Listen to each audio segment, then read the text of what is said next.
ایک دفعہ حضرت لال شہباز قلندر کہیں جا رہے تھے تو رستے میں آپ کو ایک بندہ ریچھ نچانے والا نظر آیا۔ آپ نے اس سے پوچھا کہ تم کون ہو؟ وہ بولا میں قلندر ہوں۔ اس دور میں ریچھ نچانے والے کو بھی قلندر کہتے تھے۔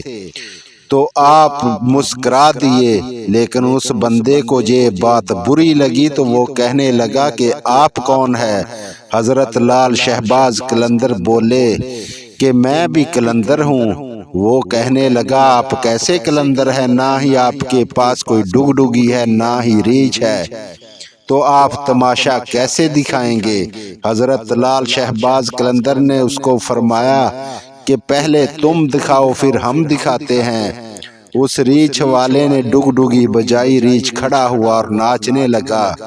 تو وہ کہنے لگا حضور اب آپ کی باری ہے۔ حضرت لال شہباز قلندر دو درختوں کی ڈانی پر کھڑے ہو گئے اور اس کو فرمایا کہ نیچے سے گزر جاؤ اور یاد رکھنا پیچھے مت آنا، آگے کی طرف جانا۔ جب وہ نیچے سے گزرا تو ماحول ہی بدل چکا تھا، نہ سورج کی گرمی نہ گرد و غبار۔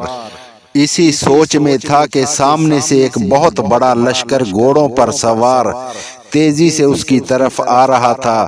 وہ گھبرا گیا کہ اب تو جان گئی۔ اس لشکر کا سپہ سالار اس کی طرف بڑھا۔ اس سے پہلے کہ وہ کچھ کہتا تو سپہ سالار کہنے لگا بادشاہ سلامت، آپ کہاں غائب ہو گئے تھے؟ آپ کی سلطنت آپ کا انتظار کر رہی ہے اور ملکہ عالیہ کا رو رو کر برا حال ہے۔ وہ حیران پریشان ہو کر شاہی گھوڑے پر بیٹھ کر چل دیا۔ جب وہ محل میں پہنچا تو عظیم و شان عمارت دیکھ کر حیران رہ گیا۔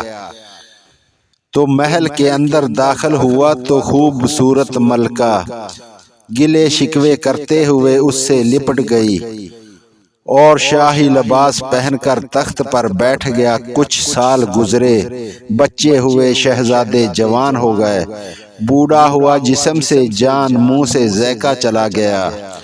ایک دن اپنی سلطنت میں دریا کے کنارے بیٹھے دل میں خیال آیا کہ آخر اس دن کیا ہوا تھا۔ اسی جستجو میں چل دیا جس طرف سے لشکر آیا تھا، تو جا کر دیکھا کہ وہ درخت بھی اسی طرح موجود تھا۔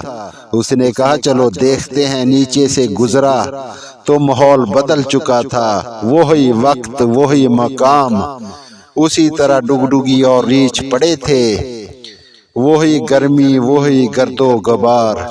اور دیکھا تو حضرت لال شہباز قلندر اسی حالت میں کھڑے تھے۔ اس نے پوچھا کہ جناب میری سلطنت کہاں ہے؟ کہاں ہے میری ملکہ اور میرے شہزادے کہاں ہے؟ حضرت لال شہباز قلندر نے فرمایا یہ سب ایک تماشا تھا۔